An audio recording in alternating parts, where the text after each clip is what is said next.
नमस्कार, मैं हूं शिवानी पांडे और आप देख रहे हैं 4 PM। स्टेट ऑफ हॉर्मुज पर 10,000 अमेरिकी सैनिक लगाकर कब्जा करने चले थे डोनाल्ड ट्रंप, लेकिन ईरान ने रातों रात पूरा खेल पलट दिया है।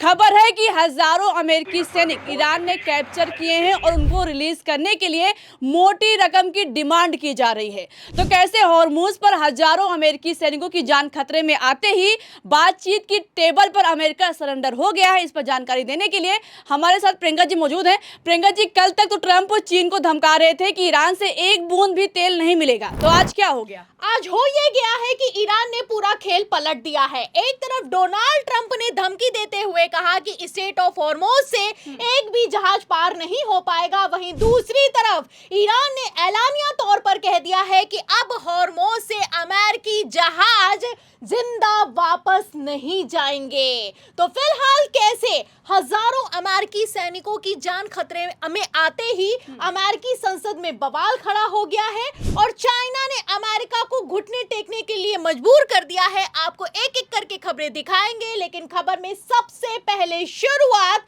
डोनाल्ड ट्रंप से करते हैं कि किस तरीके से डोनाल्ड ट्रंप अपनी कुर्सी के जाने के डर से बौखला रहे हैं और हड़बड़ा रहे हैं। आपको बता दें शिवानी, भारतीय समय के मुताबिक आज डोनाल्ड ट्रंप की तरफ से एक सोशल मीडिया पोस्ट किया गया है जिसमें लिखा गया है कि China is very happy that I am permanently opening the strait of Hormuz, I am doing it for them also and the world, this is situation will never happen again, they have agreed not to send weapons to Iran. तो Trump ने एक बार फिर से surrender कर दिया है और कहना है कि चाइना ने अमेरिका से वादा किया है कि वो ईरान को हथियार सप्लाई नहीं करेगा, इसलिए स्ट्रेट ऑफ हॉर्मुज एक बार फिर से चाइना समेत पूरी दुनिया के लिए खुला हुआ है। आपको बता दें कि एक तरफ ट्रंप की तरफ से बयान निकलकर सामने आया है, वहीं दूसरी तरफ डोनाल्ड ट्रंप की कितनी हालत खराब है इसका अंदाजा आप इस बात से लगा सकती हैं कि ये जो नाकेबंदी ट्रंप की तरफ से की गई थी ये पूरी तरीके से फेल साबित हुई है। अरे जब पिछले 24 घंटे में 20 जहाज स्ट्रेट ऑफ हॉर्मुज को पार कर चुके हैं तो काहे की नाकेबंदी और काहे का ब्लॉकेड। फिलहाल एक तरफ जहां डोनाल्ड ट्रंप ने अब स्ट्रेट ऑफ हॉर्मुज को आधिकारिक तौर पर खोलने का ऐलान किया है, वहीं दूसरी तरफ डोनाल्ड ट्रंप का झूठ चाइना ने एक्सपोज कर दिया है।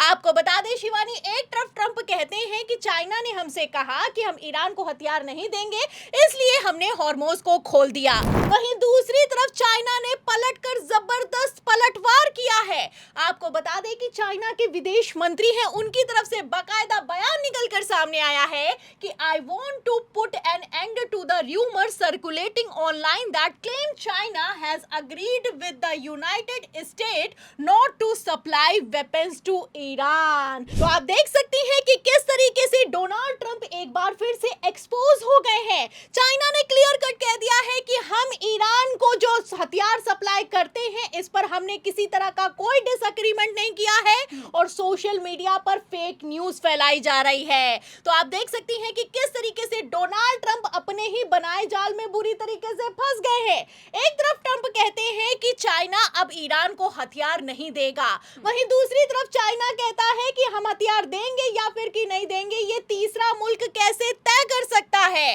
आपको बता दें शिवानी, इस जंग से बाहर निकलने का रास्ता खोज रहे हैं डोनाल्ड ट्रंप, लेकिन चाइना ने जिस तरीके से मुंह पर बेइज्जत किया है उसके बाद से हालत खराब हो गई अमेरिका की। फिलहाल एक तरफ अमेरिका के राष्ट्रपति डोनाल्ड ट्रंप कहते हैं कि हमने तो स्ट्रेट ऑफ हॉर्मुज को खोल दिया है, वहीं दूसरी तरफ व्हाइट हाउस का बयान निकलकर सामने आया है कि स्ट्रेट ऑफ हॉर्मुज अभी भी बंद है। That's so sad. We're doing it now. By the way, it's opening. The ships are coming back and forth. Oh, without the United States. As you know, it has been fully implemented and it's being enforced against vessels of all nations entering or departing Iranian port. तो सुना आपने कि एक तरफ Donald Trump का कहना है कि स्ट्रेट ऑफ हॉर्मुज हमने खोल दिया है, वहीं दूसरी तरफ व्हाइट हाउस की तरफ से ट्रंप के हवाले से बयान दिया जाता है कि स्ट्रेट ऑफ हॉर्मुज में अभी भी नाकेबंदी जारी है। मतलब 8 बजे डोनाल्ड ट्रंप का बयान आया और 1 बजे व्हाइट व्हाइट हाउस ने इस बयान को खारिज कर दिया। फिलहाल इन बयानों से, इस कंफ्यूजन से आप अंदाजा लगा सकती हैं कि अब अमेरिका को ये समझ में नहीं आ रहा है कि आगे करना क्या है। आपको बता दें शिवानी, खबरें यहां तक निकल कर सामने आ रही हैं कि जिस तरीके से स्ट्रेट ऑफ हॉर्मुज पर लगातार अमेरिका की तरफ से तैनाती बढ़ाई जा रही है, ऐसे हालातों में ईरान ने सख्त एक्शन लिया है। ईरान ने क्लियर कट कह दिया है कि सिर्फ हॉर्मुज नहीं, अब तो लाल सागर में जो बाब अल मंडेब है उसको भी बंद कर दिया जाएगा। मतलब अमेरिका तो छोड़िए, पूरी दुनिया की जो सप्लाई चेन है उसको तोड़ने के लिए ईरान तैयार है। एक तरफ ईरान ने एक्शन लिया, वहीं दूसरी तरफ मैं आपको बता दूं कि चाइना भी खुलकर सामने आ गया है। आपको बता दें शिवानी, अमेरिका के बस की बात नहीं है कि स्ट्रेट ऑफ हॉर्मुज को ब्लॉक कर दिया जाए। एक तरफ पहले ही ईरान ने स्ट्रेट ऑफ हॉर्मुज को बंद कर रखा है, इसके आगे अगर अमेरिका किसी तरह की नाकेबंदी करता है तो चाइना भी इस जंग में खुलकर सामने आएगा। फिलहाल इसके बाद तो अमेरिकी जहाजों का नाकेबंदी करना तो दूर की बात है, वापस निकलना भी मुश्किल हो जाएगा। The U.S. has announced a formal blockade of Iranian ports and coastal areas. This is a legal action.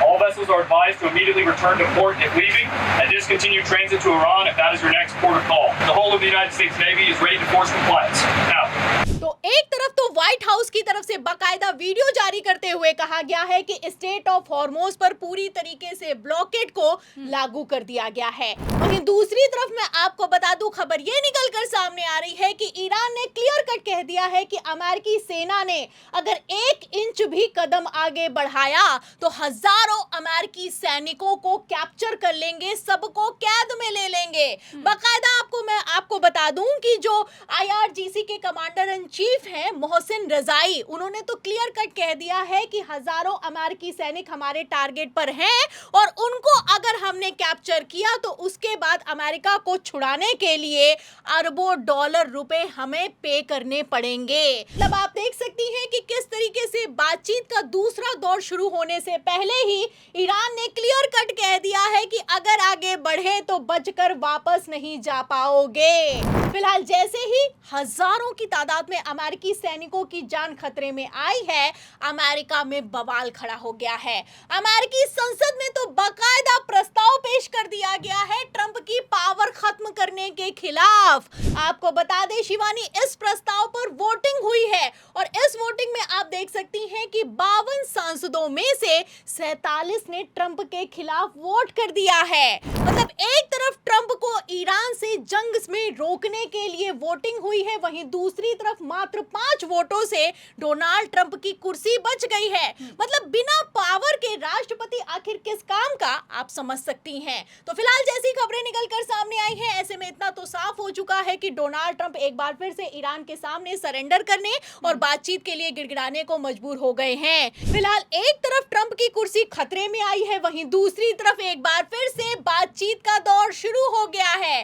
खबरें आप देख सकती हैं कि आसिम मुनीर ईरान पहुंच गए हैं और डोनाल्ड ट्रंप का प्रपोजल आगे कर दिया गया है। फिलहाल ऐसे जैसे हालात हैं, ऐसे में ईरान तो पीछे हटेगा नहीं। ईरान अपनी शर्तों पर अमेरिका को सरेंडर करवाने के लिए लगातार बार्गेनिंग कर रहा है। दावा तो किया जा रहा है कि पाकिस्तान एक बार फिर से मीडिएटर बन गया है, लेकिन क्या पाकिस्तान में दम है ईरान और अमेरिका की जंग को रुकवा पाने का? और क्या डोनाल्ड ट्रंप में दम है चाइना का सामना कर पाने का, अपनी कुर्सी बचा पाने का? ये आने वाले वक्त में साफ हो जाएगा। तो सीज फायर, युद्ध विराम और नाकेबंदी में पूरी तरीके से फेल हो चुके ट्रंप क्या दूसरे दौर की बातचीत में ईरान की शर्तों के सामने सरेंडर हो जाएंगे? इस सवाल के जवाब पर आपको क्या लगता है? अपनी राय बताइएगा, वीडियो को लाइक कीजिएगा, शेयर कीजिएगा, ज्वाइन कीजिएगा। देखते रहिए 4 PM। नमस्कार।